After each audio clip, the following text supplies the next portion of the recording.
तो हेलो बच्चों, तो एक बार फिर से हम आए हैं एक नए वीडियो के साथ और आज हम देखेंगे formation of image by a plane mirror कि एक प्लेन मिरर द्वारा एक इमेज का फॉर्मेशन कैसे होता है, एक इमेज कैसे बनता है। इसके बाद हम ये देखेंगे कि दो प्लेन मिरर्स के बीच में अगर एक ऑब्जेक्ट रख दिया जाए, दो प्लेन मिरर्स के बीच में एक ऑब्जेक्ट रख दिया जाए तो इन मिरर्स में कितने इमेजेस बनेंगे, या फिर दो प्लेन मिरर्स को एक एंगल पे रख दिया जाए फिर उसके बीच में कोई एक ऑब्जेक्ट रखा जाए, तब देखेंगे कि इनके बीच में कितने इमेजेस बन रहे हैं। तो स्टार्ट करते हैं आज की कहानी। A warm good morning, good afternoon, good evening, जब ये वीडियो देख रहे हो तब। तो हेडिंग लिखेंगे फॉर्मेशन ऑफ इमेज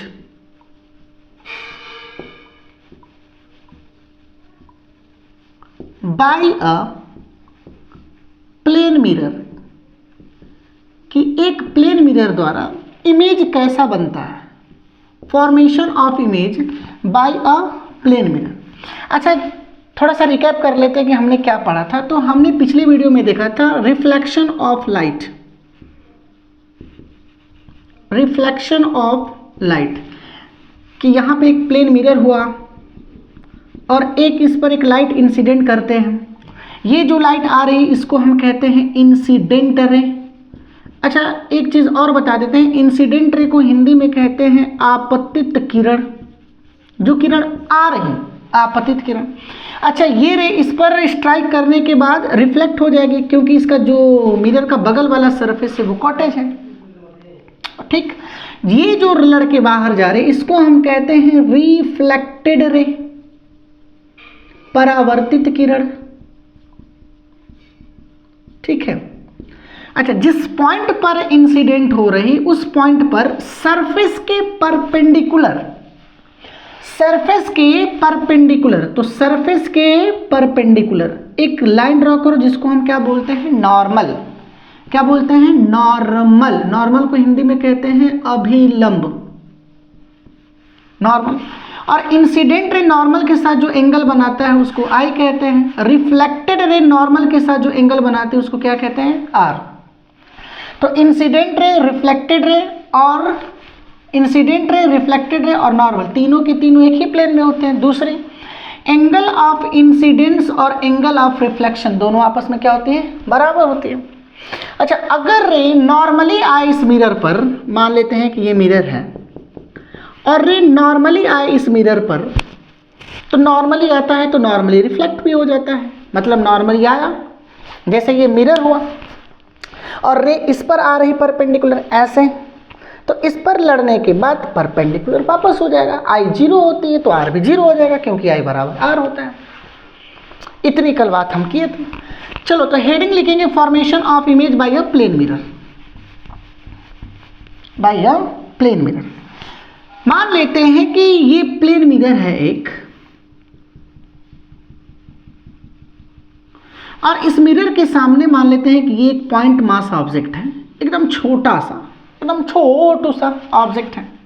और यहाँ मान लेते हैं कि आई है, ये काली काली आंखें तुरुरु, ये आई हो गई। अच्छा, जब ये आई, जब हम मिरर के सामने किसी ऑब्जेक्ट को रखेंगे, जैसे मिरर है यहाँ पे एक ऑब्जेक्ट रख दिया, तो इस ऑब्जेक्ट का इमेज मिरर के अंदर यहां बनती है। इस ऑब्जेक्ट का इस मिरर के अंदर इमेज यहां बनेगी। देखो, एक्चुअली होती क्या है कि ऑब्जेक्ट से जब भी इमेज फॉर्मेशन करना, ऑब्जेक्ट से दो रे निकाल देना, दो रे। तो ऑब्जेक्ट से, इस ऑब्जेक्ट से ए रे, एक रे निकलेगी, ऐसा इंसिडेंट होगा नॉर्मली, नॉर्मली इंसिडेंट हुआ, गया और रिफ्लेक्ट हो जाएगा। जिस रास्ते से गया उस रास्ते से वापस आ जाएगा। और दूसरी रे ऑब्लिकली ले लेना। ऑब्लिक का मतलब थोड़ा सा तिरछा। जरूरी नहीं है कि एक रे को सीधा ही इंसिडेंट करें, अब इन दोनों रे को ऑब्लिकली ले सकते हैं, दोनों रे, बट दोनों रे परपेंडिकुलर ना जाए। नहीं तो मान लो अगर दोनों रे ऐसे परपेंडिकुलर गए और परपेंडिकुलर जाने के बाद दोनों रे वापस आए, तो इमेज कैसे बनेगा? इमेज तब बनेगा जब ये दोनों एक दूसरे को क्या करें, जब ये दोनों रे कहीं एक दूसरे से मिले, कहीं दोनों एक दूसरे को इंटरसेक्ट करें, तब जाके इमेज बनेगी। मान लो कि अब यहाँ से, यहीं से ये मिरर हो गया, ये ऑब्जेक्ट हो गई, और यहाँ पे क्या करिए, रे इंसिडेंट किए, फिर दूसरा रे ही इसी पर इंसिडेंट कर दिया, तो ये रे कहाँ मिल रहा है, मालूम चल ही नहीं रहा कि कहाँ रे मिलेंगे। तो दो रे निकालना और दोनों रे देखो कहाँ एक दूसरे से इंटरसेक्ट कर रही है, मिल रहे हैं, जहाँ पे दोनों रे मिल जाएंगे वहीं इसकी इमेज बन जाएगी। अच्छा एक चीज़ और बता रहे हैं कि ये रे और ये रे, इन दोनों रे के बीच में क्या ये गैप है? नहीं, इनके बीच में बहुत सारे रेज हैं, बहुत सारे। बट हम किसी ऑब्जेक्ट से दो ही रे निकालते हैं इमेज बनाने के लिए, दो रे निकालते हैं। ठीक, तो पहली रे जो गई नॉर्मली रिफ्लेक्ट हो गई नॉर्मली, और दूसरी रे जो थोड़ी सी तिर्यक गई, मतलब तिरछी जो गई, वो यहां पड़ने के बाद रिफ्लेक्ट होगा। अच्छा रिफ्लेक्शन कैसे होगा? जिस पॉइंट पर इंसिडेंट हो रहा उस पॉइंट पर सरफेस के परपेंडिकुलर एक लाइन ड्रॉ करो, टक टक टक टक टक। किसकी तरह ये बिहेव करेगा? नॉर्मल की तरह, नॉर्मल की तरह। अब ये रे यहाँ पे लड़ने के बाद रिफ्लेक्ट हो जाएगी। अच्छा जितने एंगल पे इंसिडेंट हो रहा उतने ही एंगल पे क्या हो जाएगी? रिफ्लेक्ट हो जाएगी। कुछ यूं ऐसे, कुछ यूं ऐसे। अच्छा आई को लगेगा कि ये जो रे रिफ्लेक्ट हो रही वो कहीं पीछे से आ रहे हैं। आंख को लगेगा कि ये जो रे आ रहे हैं, ये जो रे ऐसे वापस आ रही, आई को लगेगा कि कहीं पीछे से आ रहा, दूर से, मतलब ये रे कहीं पीछे से आ रहा, तो इसको पीछे बढ़ाओ, टक टक टक टक टक टक टक टक टक टक ये। और ये जो रे रिफ्लेक्ट होकर के वापस आ रही, ये जो जा रही नहीं, वो जो वापस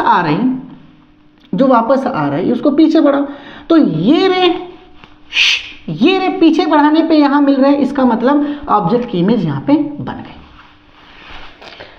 देखो ऑब्जेक्ट हमें, कोई ऑब्जेक्ट हमें तभी दिखाई देता है जब वो उस ऑब्जेक्ट की इमेज हमारे आंख के रेटिना पे बनती है। समझो मेरी बात को, कोई ऑब्जेक्ट हमें तभी दिखाई देता है जब उस ऑब्जेक्ट की इमेज हमारे आंख के रेटिना पे बनती है, तब जाकर के हमें वो ऑब्जेक्ट दिखाई देती है। यहां से ये रे गई ऐसे रिफ्लेक्ट होकर के ऐसे आ रही, आई को लगेगा कि ये रे कहीं पीछे से आ रही, तो उसको हमने पीछे बढ़ा दिया। अब ये रे जो रिफ्लेक्ट होकर के वापिस आ रही, उसको पीछे बढ़ाया, तो ये दोनों की दोनों रे यहां पे मिल जा रही, यहीं पे एक इमेज बन गई। और जितने डिस्टेंस पे ऑब्जेक्ट होती है उतने ही डिस्टेंस में इमेज होती है। मतलब प्लेन मिरर में मान लेते हैं कि ये पॉइंट M है, तो जितना OM होगा उतना ही क्या हो जाएगा? MI होगा।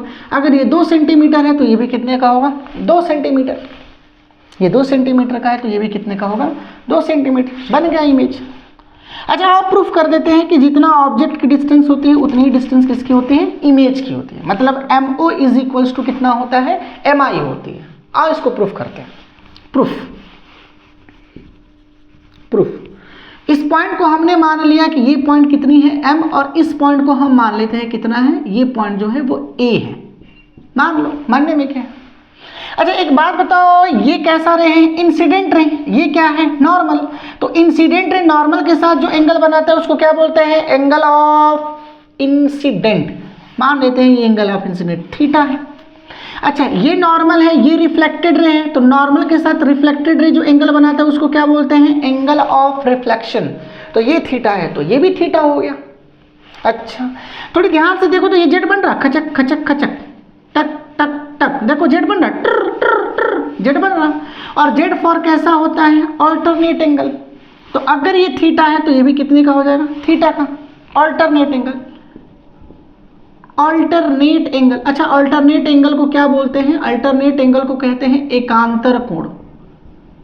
जहां भी जेड बने ऐसा टचक टचक टचक, ऐसा ट्यू ट्यू ट्यू, तब ये एंगल और ये एंगल अल्टरनेट होते हैं। कहीं भी जेड बने अल्टरनेट। अब जेड ऐसे मत बनाना टा, ये जेड नहीं है, जेड नहीं है। जेड का मतलब ये दोनों लाइंस पैरेलल होने चाहिए। उल्टा भी बना दो, ट्यू ट्यू ट्यू, ये एंगल बराबर होगा अल्टरनेट एंगल से। तो ये थीटा होगा तो ये भी थीटा होगा अल्टरनेट एंगल से। अच्छा आगे देखो, अगर हम इस लाइन को, ये जो लाइन है इसको थोड़ी सी हम आगे बढ़ा दें, टक टक टक टक टक टक टक टक टक टक आगे बढ़ा दें, और इस लाइन को भी थोड़ी सी आगे की तरफ बढ़ा दें, तो ध्यान दो ये एंगल और ये एंगल बराबर होगा वर्टिकली अपोजिट एंगल से, शीर्षाभिमुख कोण। जब दो लाइन एक दूसरे को कट करती हैं तो शीर्षाभिमुख कोण बनता है, मतलब वर्टिकली अपोजिट एंगल। जितना ये एंगल होगा उतना ये होगा, जितना एंगल ये होगा उतनी एंगल ये होगी, वर्टिकली अपोजिट एंगल। तो ये थीटा है तो ये भी थीटा होगा। और ध्यान दो ये लाइन और ये लाइन एक दूसरे को कट कर रही है यहाँ पे, तो ये थीटा है तो ये भी थीटा होगा वर्टिकली अपोजिट से। देखो ना ये रे ये रे ये रे ये बन रहा, ये रे ये बन रहा, ये एंगल क्या है? थीटा। तो ये भी एंगल कितना हो जाएगा? थीटा। अच्छा देखो ये थीटा बन रहा, ये जेड बन रहा, तो ये थीटा है तो ये भी कितना हो जाएगा थीटा, अल्टरनेट एंगल से। ये थीटा है तो ये भी थीटा हो जाएगा। चलो अब ध्यान दो प्रूफ। इन ट्रायंगल ओ, अच्छा ये पॉइंट ए था, O A M and triangle I A M में, O A M I A M में ध्यान दो, तो ये एंगल और ये एंगल बराबर है। Angle A O M is equals to angle A I M,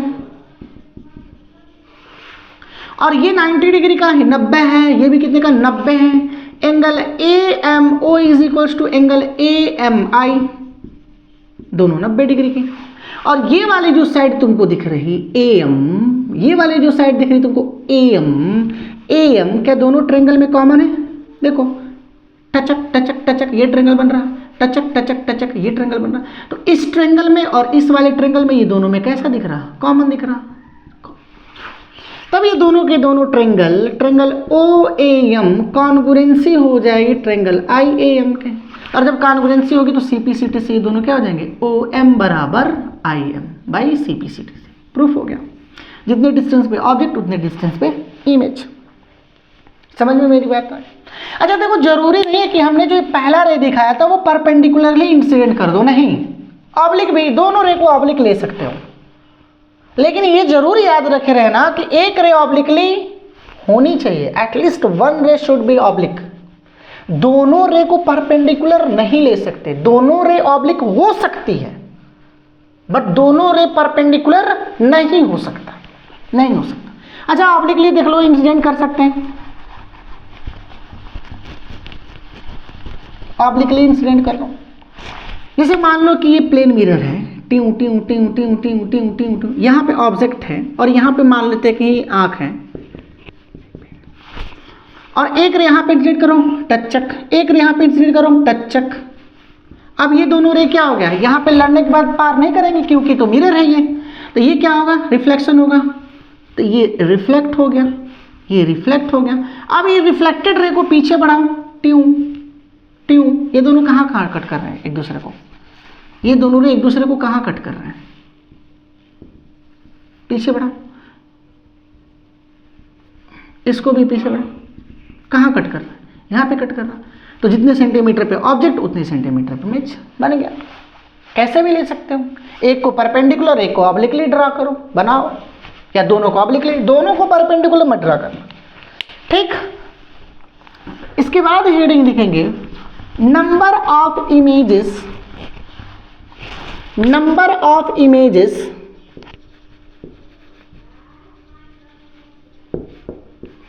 formed by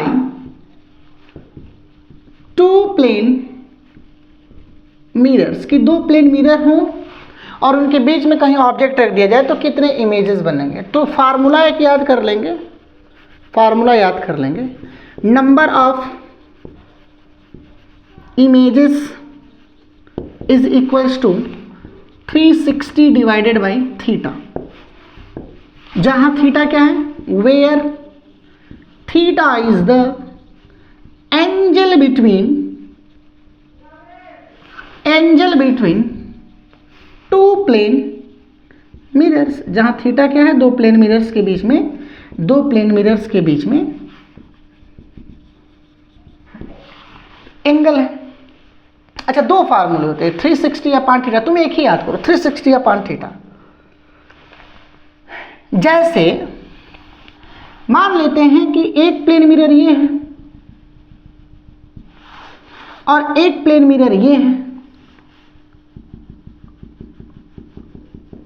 एक प्लेन मिरर ये और एक प्लेन मिरर ये। अब ये दोनों के दोनों प्लेन मिरर एक दूसरे से 90 डिग्री पर, 90 डिग्री पर, और यहां पे एक ऑब्जेक्ट को रख दो।